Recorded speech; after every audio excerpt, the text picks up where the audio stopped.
बाद और भी पानी डालकर, मतलब अगर आपके पास जल और उपलब्ध है तो और जल लेकर और घर के मुख्य द्वार की अच्छी तरह से झाड़ू से या कैसे भी सफाई कर सकते हैं। और कई लोगों के प्रश्न आए हैं कि हम किसी फ्लैट में रहते हैं या फिर किसी ऐसे कमरे में रहते हैं किराए के नमस्कार दोस्तों, स्वागत है आपका हमारे YouTube चैनल। दोस्तों, मंदिर में जो एक लोटा जल रखा जाता है उसका क्या करें? मंदिर का लोटा कैसा हो, पीतल का हो, तांबे का हो, और मंदिर में जो एक लोटा जल रखा होता है उस जल का हम क्या करें? कुछ लोग करते हैं गलती और बाद में पछताते हैं। ऐसी गलती आप कभी मत करना, नहीं तो कंगाल हो जाओगे, बर्बाद हो जाओगे। मंदिर में एक लोटा जल ऐसे कभी मत रखना। साथ ही जानिए दीपक घर में कौन से पदार्थ का रखना चाहिए। तांबे का, लोहे का, पीतल का, कांसे या फिर स्टील का, कांच का या फिर माटी का। कुछ लोग घर में रखते हैं गलत दीपक और घर हो जाता है बर्बाद। इस पदार्थ का दीपक तो हम भी नहीं रखते। और जानिए दीपक की लौ कच्चे कलावे से बनाएं या रुई से या फिर सूती हाथ में बंधने वाले कलावे से। कुछ लोग करते हैं भयंकर गलती, लग जाता है पितृदोष, शनि दोष, काल सर्प दोष, मंगल दोष, भयंकर से भयंकर गरीबी का दोष भी लग जाता है। दोस्तों, कुछ लोग यहाँ पर ऐसे भी होंगे जो इस वीडियो को बीच में ही छोड़ देंगे। अगर इस वीडियो को आपको छोड़ना ही है तो अभी छोड़ देना, परंतु लक्ष्मी जी माता का अपमान मत करना वीडियो को अधूरा छोड़कर। इसलिए आपको घर के मुख्य द्वार पर जल कैसे छिड़कना है इस कार्य विधि को पूरा ही देखे। आधा अधूरा देखने से समझ लेना आप भगवान का अपमान कर रहे हैं। दोस्तों, बहुत समय से आप लोगों के प्रश्न आ रहे हैं कि मुख्य द्वार पर जल छिड़कने का सही समय क्या होता है और सही विधि क्या होती है। किस समय हमें जल छिड़कना चाहिए और क्या मुख्य द्वार पर जल छिड़कने के लिए स्नान करना आवश्यक है या बिना स्नान किए भी मुख्य द्वार पर जल का छिड़काव किया जा सकता है। झाड़ू लगाने से पहले या फिर झाड़ू लगाने के बाद जल छिड़कना चाहिए। और एक और प्रश्न आया है कि क्या पीरियड्स में हम अपने घर के मुख्य द्वार पर जल का छिड़काव कर सकते हैं या मुख्य द्वार पर दीप दान कर सकते हैं। और जल से ही जुड़ा हुआ एक और प्रश्न है आपका कि मंदिर में जो प्रतिदिन हम एक लोटा जल रखते हैं उस जल का हमें क्या करना चाहिए, किस प्रकार प्रयोग करना चाहिए। क्या हम उसे खाने में प्रयोग कर सकते हैं या फिर हम किसी पौधे में डाल सकते हैं। उस जल का उपयोग किस प्रकार से होना चाहिए। और कुछ लोगों का कहना यह है कि जब हम मुख्य द्वार पर जल छिड़कते हैं तो घर के अंदर की तरफ से जल छिड़कें या घर के बाहर की तरफ से जल का छिड़काव करें। इसके बारे में कई लोग शंका में हैं। आज यह शंका भी दूर हो जाएगी। और मुख्य द्वार पर जल छिड़कने से संबंधित आपका अगला प्रश्न है कि कई ऐसे लोग हैं जो कि फ्लैट में रहते हैं, कुछ ऐसे लोग हैं जो कि किराए के मकान में रहते हैं, एक ही कमरे में रहते हैं, तो उन्हें अपने घर पर मुख्य द्वार पर दीपदान किस प्रकार से करना चाहिए, जल कहाँ छिड़कना चाहिए। मतलब वह इस जगह को मुख्य द्वार मानकर वहां पर मुख्य द्वार से जुड़े हुए उपाय करें। तो आज की वीडियो पूरी तरह से आपके प्रश्नों पर ही आधारित है। मुख्य द्वार पर जल छिड़कने का सही समय क्या होता है और सही विधि क्या होती है। तो देखिए, अगर आप मुख्य द्वार पर जल छिड़कते हैं तो आपको ध्यान रखना है कि जल आप एक दिन पहले ही, मतलब रात को सोने से पहले, एक पात्र में कोई भी आप पात्र ले सकते हैं। जैसे कि आप एक तांबे का भी पात्र ले सकते हैं। तांबे का न हो तो आप पीतल का ले सकते हैं, स्टील का ले सकते हैं, चांदी का ले सकते हैं, जो भी पात्र आपके पास उपलब्ध हो। एक लोटे में थोड़ा सा गंगा जल डाल दीजिए और उसके ऊपर शुद्ध जल भर दीजिए। और हाँ, गंगा जल न हो तो भी परेशान होने की आवश्यकता नहीं है। सिर्फ शुद्ध जल से भी आप पात्र को भर सकते हैं और उस जल से भरे पात्र को अपने घर की रसोई में रख दीजिए। अब जैसे कि आप अगले दिन सुबह उठकर इस जल का छिड़काव अपने घर के मुख्य द्वार पर करेंगे। अब बहुत से भक्तों के प्रश्न आए हैं कि क्या हम स्नान से पहले यह जल छिड़क सकते हैं या फिर स्नान करना आवश्यक है। देखिए, मुख्य द्वार पर जो सुबह सवेरे सबसे पहले जल छिड़का जाता है, जैसे कि जो रसोई में रखा हुआ जल होता है, ये एक तरीके से उपाय के तौर पर किया जाता है। दोस्तों, घर में किसी भी प्रकार की परेशानी हो, किसी भी प्रकार के दुख दर्द रहता हो, गरीबी हो या फिर कलह क्लेश बहुत अधिक रहता है, मतलब किसी भी प्रकार की नकारात्मक ऊर्जा से आप परेशान हैं, बहुत समय से परेशानियों में ही घिरे हुए हैं, तो ऐसे में घर की रसोई में रखा जाता है और यही जल घर के मुख्य द्वार पर सुबह उठकर छिड़का जाता है। इस जल के छिड़काव से आपके घर की कोई भी परेशानी हो बहुत शीघ्र समाप्त हो जाती है। इस उपाय को करने से आपके घर में सुख समृद्धि भी आती है, कलह क्लेश से भी मुक्ति मिलती है, बीमारियों से भी मुक्ति मिलती है। मतलब देखिए, किसी भी प्रकार की मानसिक परेशानी हो, शारीरिक परेशानी हो, आर्थिक तंगी हो या आपके घर में कोई वास्तु दोष हो, किसी भी प्रकार का ग्रह दोष हो, जैसे कि कई बार ऐसा होता है कि कई लोगों के ऊपर कई प्रकार के बुरे ग्रह दोषों का प्रभाव होता है, जिसकी वजह से घर में परेशानियां हमेशा बनी रहती है। तो ग्रह दोषों के प्रभाव से भी आपको मुक्ति मिलती है। वास्तु दोष और पितृदोष भी समाप्त होता है। इसके साथ ही जैसे कि बहुत से लोगों के प्रश्न होते हैं कि उनके ऊपर किसी ने कुछ कर करा दिया है, उनके परिवार में किसी भी प्रकार की पहले कोई परेशानी नहीं थी, लेकिन अभी कुछ समय से परेशानियां लगातार आती ही जा रही हैं और कोई रास्ता नहीं मिल रहा है।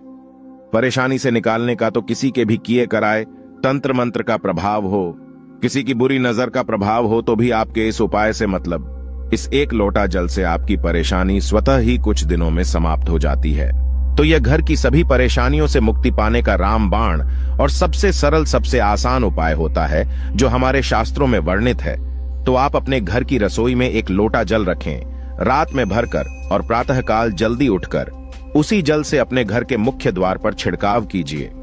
अब जैसे कि बहुत से लोगों के प्रश्न आते हैं कि यह जल हमें किस समय अपने घर के मुख्य द्वार पर छिड़कना चाहिए, तो देखिए, सुबह सूर्योदय होने से पहले इस जल का छिड़काव आपके घर के मुख्य द्वार पर हो जाना चाहिए। आप चाहें इसके बाद आप शुद्ध जल से मतलब किसी भी दूसरे जल से अपने घर के मुख्य द्वार को धोते हैं तो कोई समस्या नहीं है, लेकिन इस जल का छिड़काव घर के मुख्य द्वार पर सूर्योदय होने से पहले हो जाना चाहिए। अब दोस्तों, जैसे आपका अगला प्रश्न है कि क्या हमें स्नान करके इस जल का छिड़काव अपने घर के मुख्य द्वार पर करना चाहिए या फिर बिना स्नान किए भी कर सकते हैं। देखिए, ये जो हम जल छिड़कते हैं मतलब ये एक उपाय होता है, तो इसे हम स्नान करने के बाद नहीं करते हैं। सुबह जल्दी उठते हैं और उठकर सबसे पहले घर की रसोई में जाएंगे। उसके बाद उस जल को लेकर आप घर के मुख्य द्वार पर जाएंगे। मुख्य द्वार खोलकर मतलब मैन गेट खोल दीजिए और उसके बाद मुख्य द्वार पर इसी जल का छिंटा दीजिए, छिड़काव कर दीजिए। और जल का छिड़काव करते समय अपने पितरों का ध्यान कीजिए, मां लक्ष्मी का ध्यान कीजिए, क्योंकि कहा जाता है कि सुबह सुबह मां लक्ष्मी प्रत्येक द्वार पर आती है, सबके द्वार पर आती है। जिनके भी द्वार खुले होते हैं, जिनके घर में जल का छिड़काव मुख्य द्वार पर हुआ रहता है, उसके घर में प्रवेश कर जाती है। तो महालक्ष्मी का अपने मन में ध्यान कीजिए और एक तरह से प्रार्थना कीजिए, हे मां लक्ष्मी, आप मेरे घर में प्रवेश करें, मैं आपका स्वागत करने के लिए तैयार हूं। और इसके बाद अपने पितरों का ध्यान कीजिए, क्योंकि हमारे घर की दहलीज होती है, वहीं पर पितरों का वास माना जाता है। तो जब आप दहलीज पर जल के छींटे देते हैं तो आपके पितर बहुत प्रसन्न हो जाते हैं और उनका आशीर्वाद भी आपको प्राप्त होता है। तो सुबह जो आप जल छिड़के, इसके लिए स्नान करने की आवश्यकता नहीं है, बिना स्नान किए भी कर सकते हैं। दोस्तों, वीडियो में आगे बढ़ने से पहले आपसे छोटा सा निवेदन है कि कमेंट बॉक्स में जय मां लक्ष्मी अवश्य लिखें। महालक्ष्मी जी, जो भी भक्त इस वीडियो को देख रहा है उसके घर में सुख समृद्धि आए, उसके घर में कोई भी परेशानी नहीं आए और पूरा परिवार सुख शांति से अपना जीवन यापन करें। दोस्तों, अगर तुम में से कोई महालक्ष्मी जी को मानता है तो अगर सच में ही भक्त हैं, आप इस वीडियो को लाइक कर कमेंट बॉक्स में एक बार जय महालक्ष्मी लिख देना और उसके मन में जो भी मनोकामना है वह पूरी कर देना। अब दोस्तों, आपका अगला प्रश्न है कि क्या झाड़ू लगाने के बाद हमें जल का छिड़काव करना चाहिए या फिर झाड़ू लगाने से पहले भी जल का छिड़काव कर सकते हैं।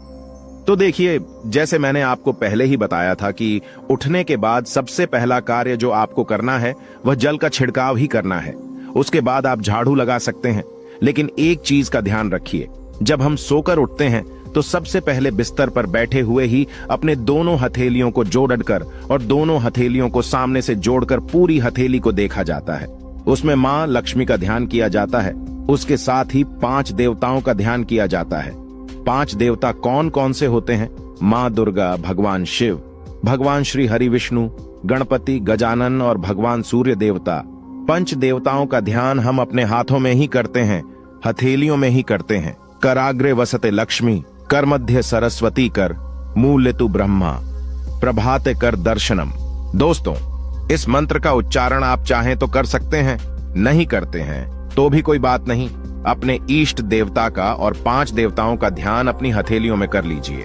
उसके बाद दोनों हाथ जोड़कर सभी देवी देवताओं को प्रणाम किया जाता है और उसके बाद अपने हाथ से पृथ्वी का स्पर्श करते हैं, धरती को छूकर प्रणाम करते हैं 2 बार या 3 बार और उसके बाद अपना दाहिना पांव पृथ्वी पर रखते हैं, दोस्तों धरती पर रखते हैं। उसके बाद ही बाकी के जो सभी कार्य होंगे वो उसके बाद ही किए जाएंगे। जल का छिड़काव आप उसके बाद ही करेंगे। मतलब सुबह उठने के बाद सबसे पहले हथेलियों के दर्शन, फिर धरती को प्रणाम कीजिए। फिर धरती पर पैर रखें और उसके बाद रसोई में जाकर आपको जल लेना है और घर का मुख्य द्वार खोलकर मुख्य द्वार पर जल का छिड़काव करना है। माँ लक्ष्मी का और अपने पितरों का ध्यान करना है। उसके बाद आप अपने घर में आ जाएंगे और उसके बाद जो भी आपकी रूटीन वर्क होते हैं, मतलब झाड़ू लगाएंगे या फिर आप स्नान करेंगे, ये सभी कार्य उसके बाद किए जाएंगे। और अब जैसे कि कई लोगों के प्रश्न आते हैं कि जब हम जल का छिड़काव करते हैं, क्या उसी समय हम घर के मुख्य द्वार पर झाड़ू लगाकर और पानी डालकर क्या हम मुख्य द्वार की अच्छे से सफाई कर सकते हैं? जी हाँ, बिल्कुल कर सकते हैं। पहले आप जो रसोई में रखा हुआ जल है, उस जल का छिड़काव कर दीजिए। उसके बाद और भी पानी डालकर, मतलब अगर आपके पास जल और उपलब्ध है तो और जल लेकर और घर के मुख्य द्वार की अच्छी तरह से झाड़ू से या कैसे भी सफाई कर सकते हैं। और कई लोगों के प्रश्न आए हैं कि हम किसी फ्लैट में रहते हैं या फिर किसी ऐसे कमरे में रहते हैं, किराए के कमरे में, कि हमारे पास एक ही कमरा है, तो हम जल का छिड़काव या फिर दीपदान कहां पर करें?